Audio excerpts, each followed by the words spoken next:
Afraid to paint on your good paper? This week's video is all about the importance of tracing and transferring, and of course, we will paint some lovely flowers as well.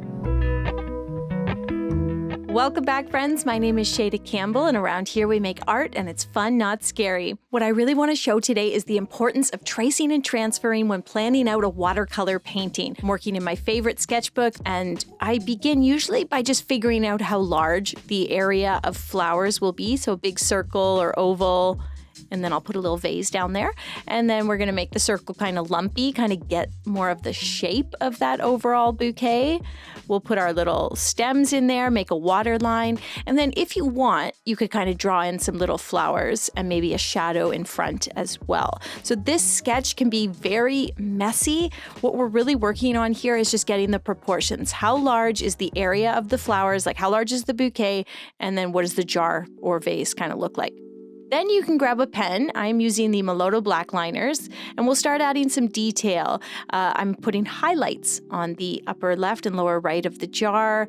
I am kind of making sure I like the shape of that shadow and adding some details in the flowers, maybe adding a few leaves and stems.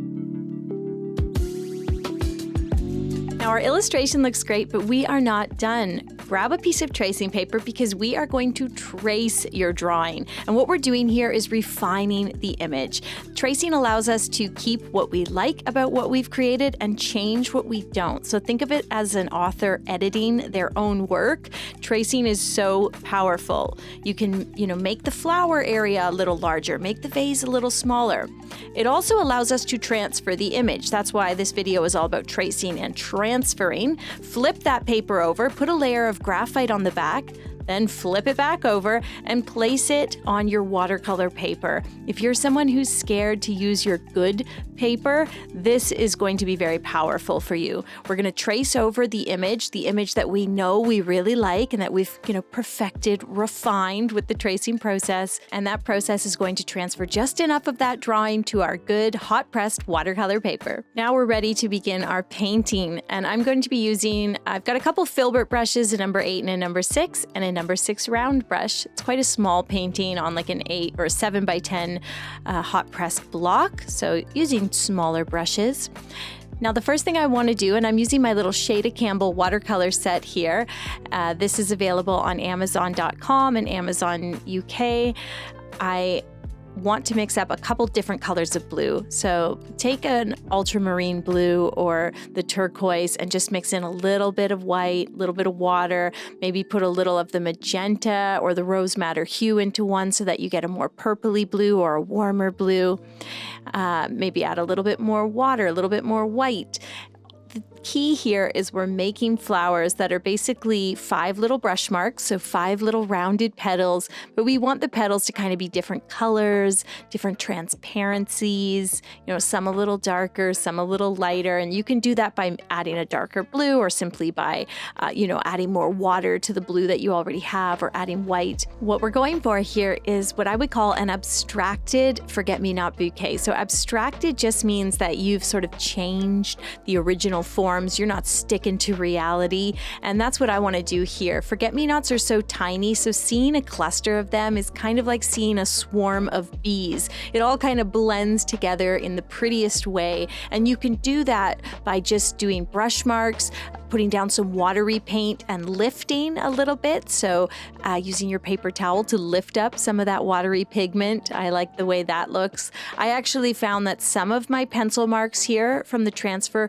were too restrictive. I felt like they were going to show through the paint. So if that happens, you can just erase them and then come in with your paint and do the flowers kind of right where you remember them being from the transfer. So that's one way to do things. Our flowers are looking lovely, like a blue buzzy swarm of bees. And so let's move on and do the stems at the top of the jar. Now I'm using a sap green with a bit of brown in it, and I'm just doing thin and thick lines, and I'm being careful to avoid that highlight. So thick and thin lines go around your highlight area, and then if they look too stiff, you can sort of muss them up with a wet brush, a damp brush. Okay, next I want to mix up a light gray color for the water area. So use a bit of burnt umber, little bit of Payne's gray, a little bit of white, and a whole lot of water so you get a nice transparent light gray. And we're going to bring that over here. Again, lots of water in my brush mixed in, and we are going to carefully avoid the highlight area, and I'm leaving a white line at the water line and then some highlights on the jar. You can see I take a darker gray and kind of do the perimeter of the jar with some messy lines. Maybe put a little darker gray in around the wet area, the water area, leaving the two highlights and then a line of white across the water where that water line sits. We're gonna let that dry for a second, have a sip of tea. We just don't want it to be too wet when we start doing the stems that are below the water line. You could lift a little color if you want to, a little wetness, and then we're gonna come in here when it is very, very lightly wet, but almost on its way to dry, and we are going to do lines, both thick and thin, mostly thicker, and if they bleed and blend a little, that's a good thing. And again, be careful to avoid the highlight. That's really all there is to it. And it'll look nice and watery, like a vase that is full of flowers with their stems and leaves.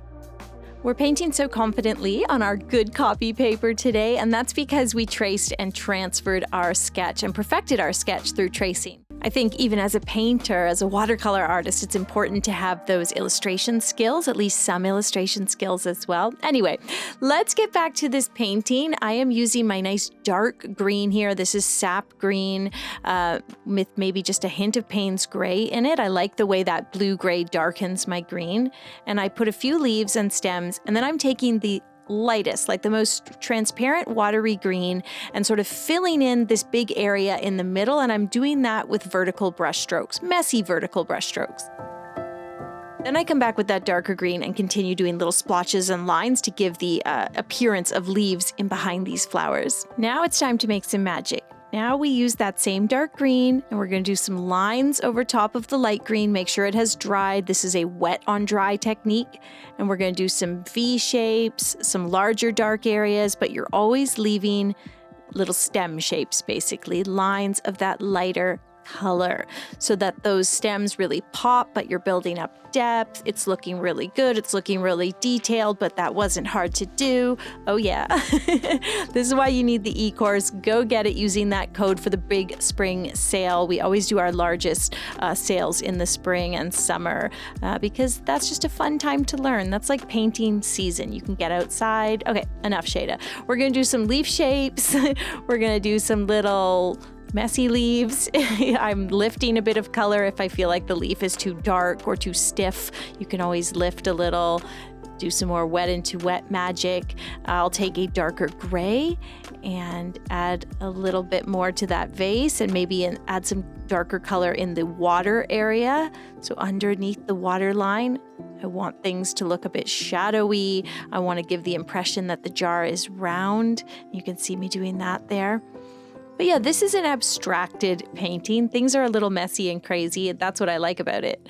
I also mixed a little blue and magenta into my gray to give me kind of a mauvey gray, and that's what I used for the shadow, and I'm just doing horizontal brush strokes, maybe a little more lifting. Gotta have that paper towel. That's like the main character in today's video, my messy paper towel.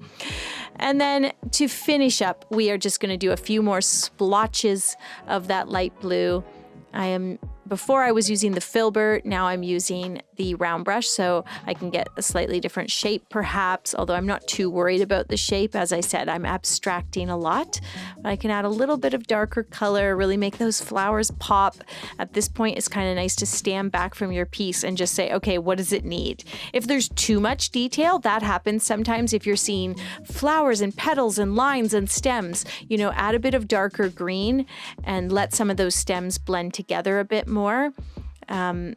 But I'm pretty happy with this. Although, did I stop? No, I never stop. I never know when to stop. That's a theme of like every video. I wish I would have just stopped, but I kept adding, and then I didn't really like that high up leaf, so I just kind of lifted it so it was really, really light.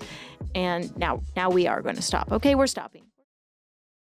All right, I signed it. She's done. I'm happy with this. I hope you enjoyed this tutorial. The beauty of tracing and transferring is so infinite. It helps you to refine your own work, transfer it onto that good paper, and build your confidence.